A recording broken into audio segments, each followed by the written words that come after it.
Jadi di bawah di deskripsi video ini itu ada ini namanya timestamp. Anda bisa skip ke materi-materi yang Anda rasa butuh. Cuman saya sarankan untuk lihat semua karena semua akan saling bertalian satu sama lain. Oh, gimana?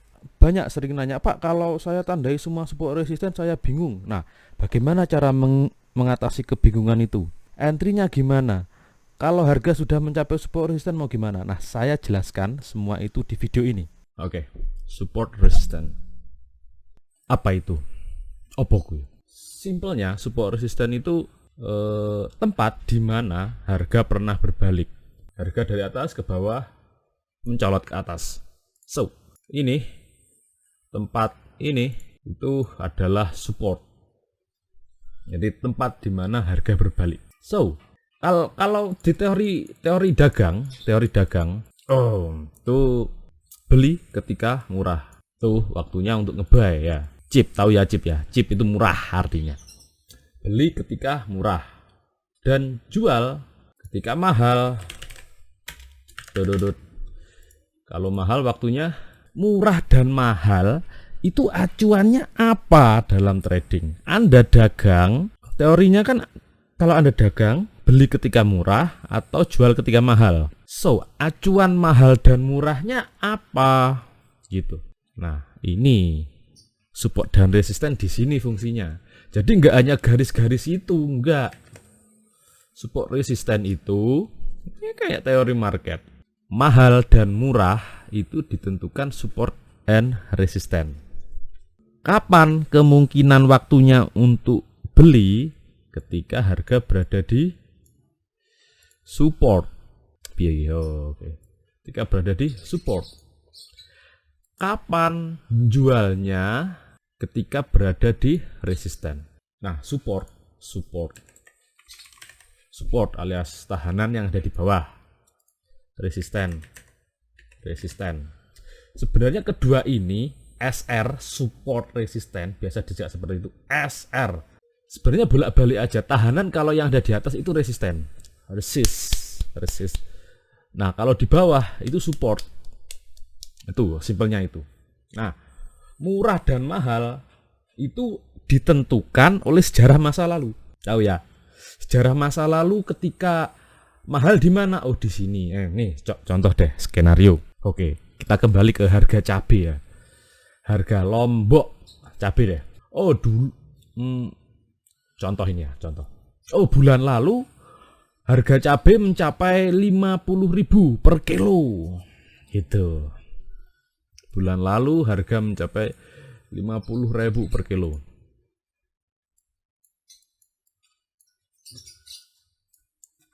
Wush. Nah, lalu turun. Harga cabai 50.000 per kilo turun langsung bulan lalu. Nah, anggap 5 bulan yang lalu harga cabai termurah adalah 10.000 gitu misalnya. 10.000. Nah, kan sebagai pedagang pasti analisa. Wah, semurah-murahnya harga cabai dengan supply yang seperti ini kemungkinan sih 10.000. Gitu, seperti itu. Jadi acuan Anda menganggap harga cabai itu mahal atau murah adalah sejarah masa lalu. Ya, kita nggak bisa, oh ini mahal, ini murah, itu nggak bisa kalau nggak ada perbandingan. Nah, perbandingannya itu adalah masa lalu. Where to buy or sell? Where itu di mana jualnya, di mana belinya. Di mana jual, di mana beli. So, di mana? Jadi support dan resisten. Oke. Saya contohkan apa ya? Oke lah yang sering dicontohkan mentor-mentor. Itu lapangan sepak bola kan, gini lah. Gitu. Contoh lapangan sepak bola. Ini gawang. Oke, kita contohkan seperti ini. Anggap ini adalah lapangan sepak bola. Nah, garis-garis ini adalah batasnya. Garis-garis ini adalah batasnya. Tancapkan di otak. So, contoh, sama pemain bola digiring ke sini. Oke, di garis di pinggir lapangan tuh. Nah, kemungkinan bola ketika sudah berada di pinggir lapangan, kemungkinan besarnya adalah tuh akan dioper ke tengah. Berarti kemungkinan besar bola akan mantul ke sini, sur gitu. Nah, apakah mungkin bola akan jepat keluar lapangan ke atas? Ya sangat mungkin. Sangat mungkin. Cuman kemungkinan besarnya adalah lebih ke sini, akan dioper ke sini, garis biru itu. Nah, apakah garis ini yang membuat bola keluar break ke atas atau mantul? Ini penting. Apakah garis ini yang akan membuat bola mantul? Jawabannya adalah tidak. Ya, di market, apakah ketika Anda meletakkan garis di sebuah harga akan mantul di situ? Ya enggak.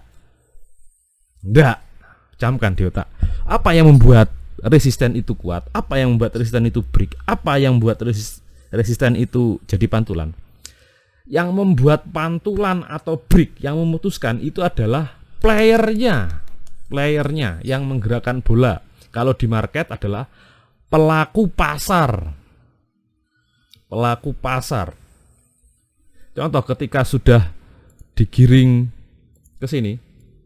Nah, ternyata dari sisi awalnya sini ada dikeroyok pemain supaya merebut bola ini dan bola ini keluar. So, jelas ya. Jadi sebenarnya garis ini itu penting, tapi cuman untuk keluar dan masuknya itu tergantung pemainnya. Jelas. Oke, di market. Di sini atas ada resisten dan di bawah ada support. Tuh. Apakah market akan mantul di garis ini? No. Garis ini bukan tempatnya memantul.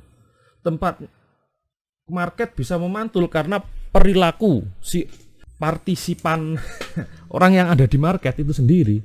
Nah, karena itu mantulnya harga garis ini bukan jaminan untuk mantulnya harga ke bawah. No. Jadi support resisten ini itu nggak bisa, kalau di price action ya, nggak bisa dijadikan acuan untuk buy dan sell. Oke, so apa yang harus dilakukan dari sudut pandang price action? Ketika harga mencapai resisten or support, kita akan melihat tingkah laku si playernya ini. Kita akan lihat tingkah laku si harga ini. Ngapain gitu?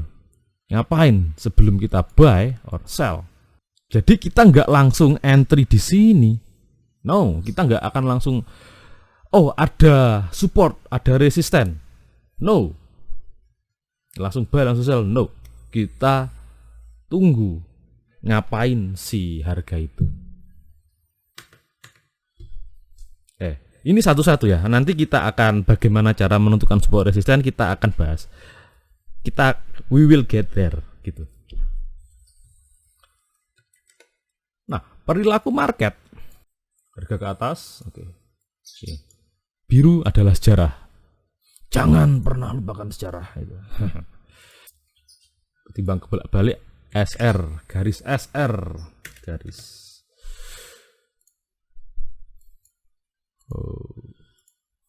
SR, push. Once harga ke atas. Nah, ini di saat yang tepat untuk menganalisa. Ketika harga sudah berada di SR, itu saat yang tepat untuk menganalisa harga, untuk mantau harga. Bukan saat tepat untuk yang entry dulu. No. Nah, beberapa orang menggunakan teknik engulfing, candle engulfing. Beberapa orang menggunakan teknik engulfing pola. Saya sudah buat kemarin tentang engulfing. Engulfing nggak hanya sekedar pola candle. Oke, ini di atas ini nanti saya akan selipkan kartu, akan muncul serut itu. Kalau Anda nggak tahu apa itu engulfing atau alasan dibalik engulfing, tonton nih di kanan atas. Harga berada di resisten, waktunya untuk mantau harga. So, engulfing candlestick pola itu pola yang sangat umum ditunggu di saat SR. Ini kemungkinan ya adalah sinyal untuk sell. Oke. Adalah sinyal untuk sell. Nah, ada hukum-hukum juga. Support dan resisten. Harga dari atas ini resisten. Dari bawah harga ke atas dan break dan bablas. So, jika resisten di break di sini, berarti dia akan jadi support. Sekarang dia jadi support. So, ketika di sini adalah resisten sudah di break.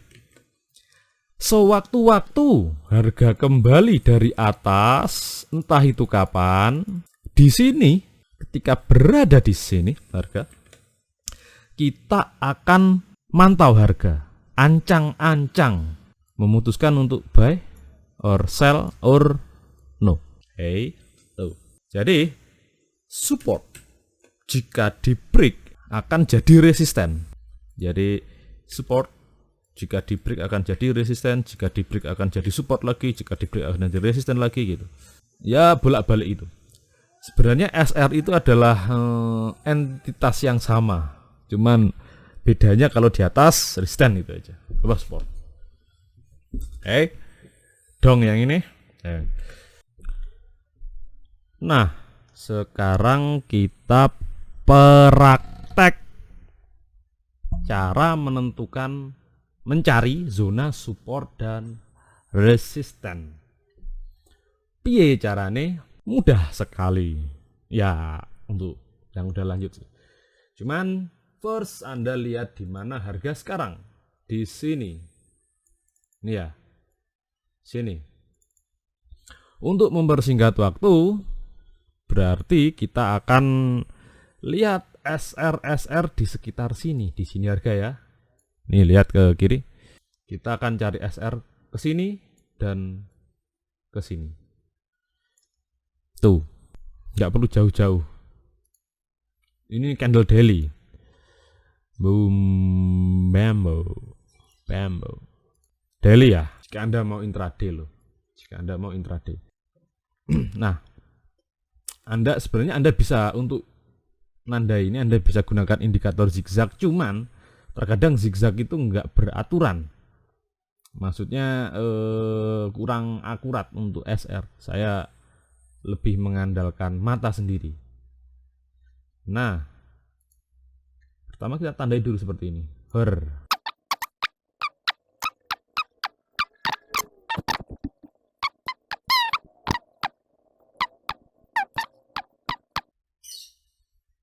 Anda lakukan ini untuk apa? Untuk bisa clear melihat pucuk di setiap ayunan swing.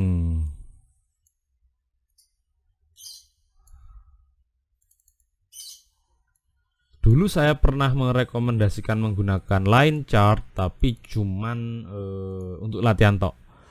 Karena line chart itu akan menghilangkan beberapa informasi penting.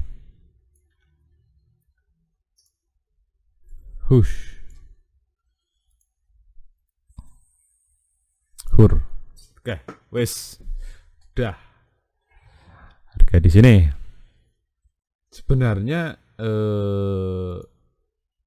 enak pakai ini langsung ya, pakai garis indikator apa ini? Line, horizontal line. Tapi cuman ini terlalu clutter kalau untuk saya. Sebenarnya lebih suka pakai gunline karena lebih clear. Anda tanda-tandai pucuk-pucuknya. Ber.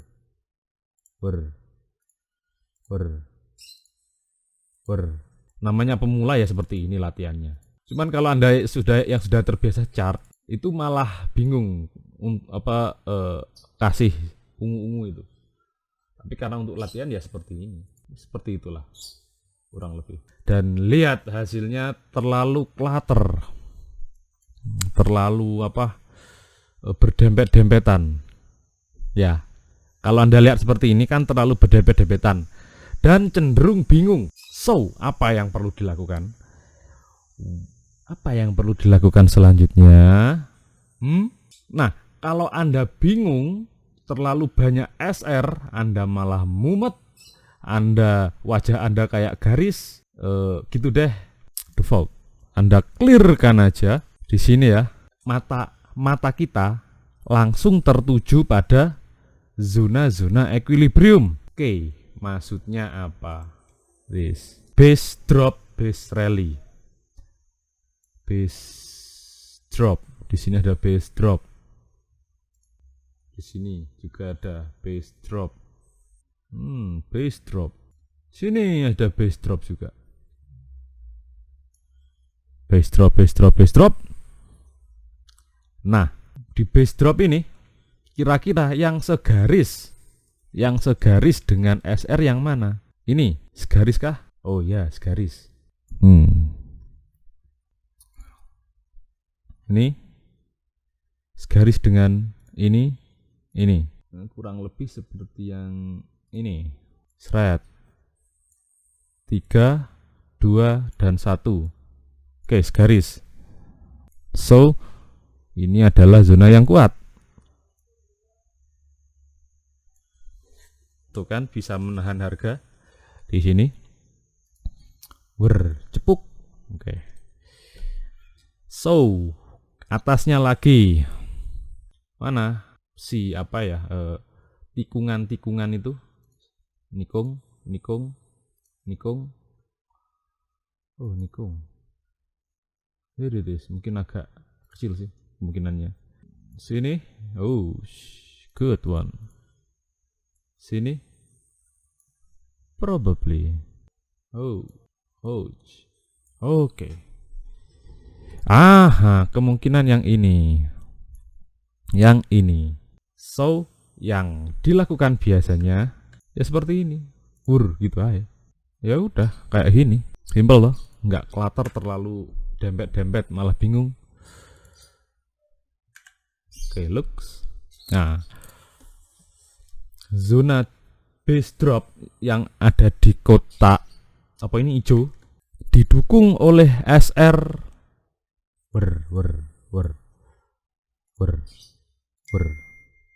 tuh. Oke, didukung oleh beberapa. Saya nggak perlu tandai semua, saya nggak perlu tandai kelima resisten ini dengan 5 garis. Itu akan membuat mumet alias bingung. Nah, oke, jelas ya. Kalau Anda tandai banyak resisten itu Anda akan mumet, Anda minum muskadon. Gini aja, lihat base drop, zona supply demand-nya, lalu lihat ke kirinya itu berapa, didukung SR berapa gitu. Tuh. So, kalau Anda sudah tahu zonanya, Anda tahu harganya, apa yang harus dilakukan? Ngentenilah, menunggu kayak Anda mancing gitu loh. Cepluk, Anda lempar kail, just wait, kan gitu. Gini deh, orang kalau memancing itu sebagian besar waktunya digunakan untuk apa sih? Ngentenilah. Oke, ngenteni musim yang tepat, nunggu ombaknya gimana, gitulah intinya, analisa dan nunggu. So, jika harga membentur ini, kita lihat reaksi-reaksinya. dan eksekusi gitu. Nah, kalau eksekusi targetnya di mana? Ya SR lagi lah. Where is SR? Ter. Ya itulah. Oke. Kalau kita entry di sini, kita punya target ini dan kita punya risiko sekitar ini. Oke, sekitar ini 1,5. So, di price action itu ono jenenge namanya supply demand. Kita akan gabungkan dengan itu. Bagi Anda yang nggak tahu apa itu supply and demand, saya akan nih di pojok kanan atas ada kartu. Bagi Anda yang belum belajar drop base drop rally base rally itu di sini. Oke, lanjut. Supply demand nggak hanya terbentuk dengan ngebreak. Okay, let's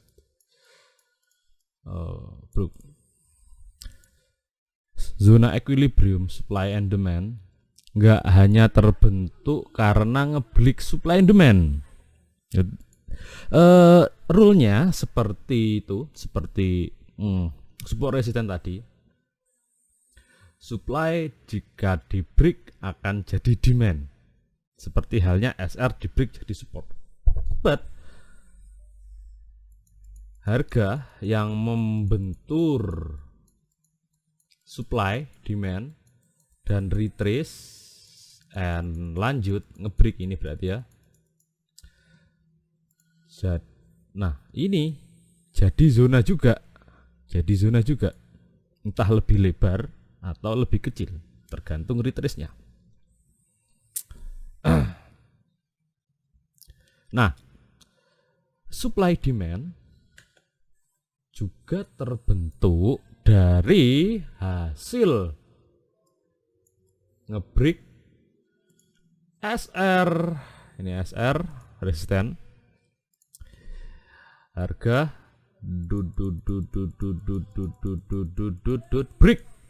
break entah 1 pip, candle, body, whatever, if it's break it's broken. Bener para bahasa Inggris kamu, koreksi non. Oke. Ketika break hampir pasti, ingat, jika harga ngebreak SR, ngebreak apapun supply demand SR, ketika dia break dia hampir pasti itu retrace. Ya, hampir pasti dia retrace. Retrace lalu come back. So, di sini kan resisten. Di break, retrace, and lanjut. So, di sini nih adalah zona. Meskipun ini adalah resisten, di break, lanjut, ada gerakan retrace-nya. Ini adalah demand.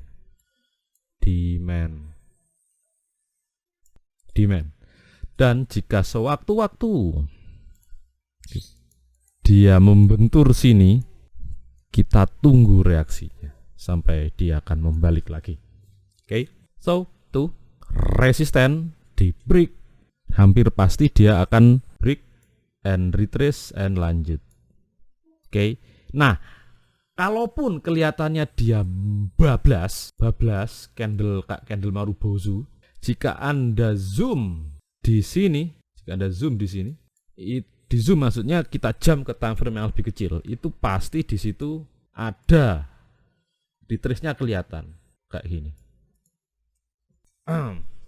Nah, where to sell, where to buy, di mana beli, di mana jual. Oke.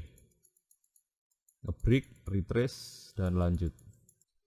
Nah, di sini kita punya SR, garis SR, dan SD biru.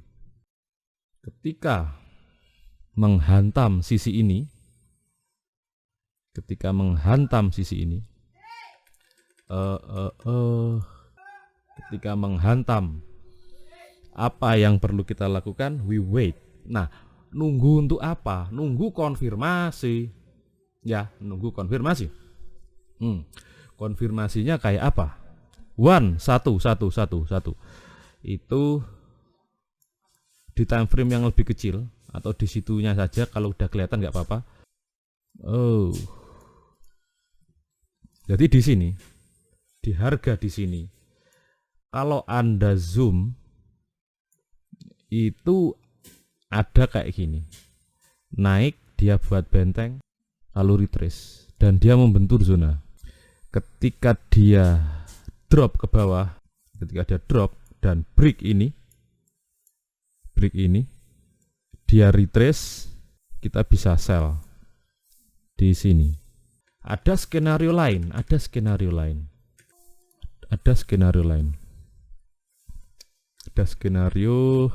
kayak gini. Harga membentur zona, momentum kuat, sehingga zona demandnya nggak kelihatan. Lihat. Ini di time frame kecil ya. Di sini ada zona, ada yang macam kayak gini, kelihatan kan? Ada yang langsung kayak gini, shred. Jadi retrace-nya di sini, zona demand kecil, nggak kelihatan. Cuman kita tunggu. Kalau untuk seperti ini, kasus seperti ini, kita tunggu membentuk zona baru. Ketika terbentuk zona baru, kita bisa coba entry di sini, entry di garis biru, entry di sini. Tuh, konfirmasinya itu kan break ini kan. Ketika break, lalu retrace, kita entry di sini. Tuh, ada dua macam. Satu, break zona demand kecil, seperti ini. Yang biru di break, lalu retrace ke biru. Atau candle besar ke atas dan di sini nggak kelihatan. Ini bisa dijadikan acuan. Seperti di UJ. Nah, oke. Kita lihat UJ. Kita punya ini. Kita punya ini. Kita punya ini. Kecil-kecil ini, anggap aja ini. Segaris. Kita punya ini juga. So, ini. Kita punya ini. Segaris. Kita punya nomor 1. Kita punya nomor 2. Nomor 6 juga. Nah, banyak resisten. Ada berapa resisten di sini? Sini. Sini. Di break. Oke. So, jika skenarionya seperti ini, zona terlalu lebar. Ini ya. Zona terlalu lebar, Pak. SL-nya nanti kelebaran. Lalu apa yang bisa kita perbuat kalau skenario seperti ini? Nah, di chart saya ini kan nggak dipucuk-pucuk amat ya. Ini kan ngeselnya nggak dipucuk-pucuk amat kayak biasanya. Ini gerakan seperti ini agak sulit untuk didapetin. Gerakan seperti ini agak sulit untuk didapetin, meskipun nggak mustahil. But ini karena ini sulit, jadi saya nggak tangkap yang ini. Saya tangkapnya yang ini. Why? Kenapa? Zoom out. Nah, seperti yang Anda tahu, UJ, sir. Ini kayak gini. Oke. Nih adalah zona supply. Yang biru adalah zona supply. Jadi seperti teori yang tadi. Ada di sini kan banyak resisten ya. Ditembus, retrace, lanjut di zona yang ini. Nah, kita nggak langsung bagi Anda yang pemula nggak langsung nge-sell ketika dia menyentuh zona kotak biru ini seperti di sini, enggak. So, kita tunggu reaksinya ketika menyentuh sini, menghantam sini. Nah, reaksinya yang mana? Coba tak ke time frame yang lebih kecil. Nah, oke, let's see. Ini ya. UJ supply-nya si biru ini. Kita nggak akan langsung entry di sini, nggak. Jadi kalau Anda lihat ini langsung, ini kok entry di sini, nge-sell yang ini kok langsung di sini, bukan karena zona yang luwe bar ini lalu SL-nya di sini. No, bukan itu. Kalau ini kita zoom, oke, zoom in M15 zoom in. Di sini kita punya resisten. Nah, lalu kita lihat yang ini. Ini dia. Kuncinya seperti yang tadi. Sekali membentur yang ini, kita nggak akan langsung sell di sini. No, kita tunggu reaksinya. Up to this, dan harga memutuskan untuk balik, dan saya nggak bisa nangkap yang ini. Ingat, kita di sini nggak menebak, kita di sini adalah melihat apa yang terjadi dengan logik, lalu eksekusi gitu. Nah, dia membuat zona equilibrium di sini terlalu lebar ya, sangat lebar. Lalu dia membuat equilibrium lagi. Ini kotak merah. Wow. Biru terbentuk, lalu dia ke bawah lagi membentuk drop base rally, lalu dia retest ke drop base rally. Jadi kalau disederhanakan, harga up, down, retrace, down, masuk di zona biru ini. Oke, saya kotakin. Ini adalah zona masuk. SL di sini. Oke, fine. Di sini.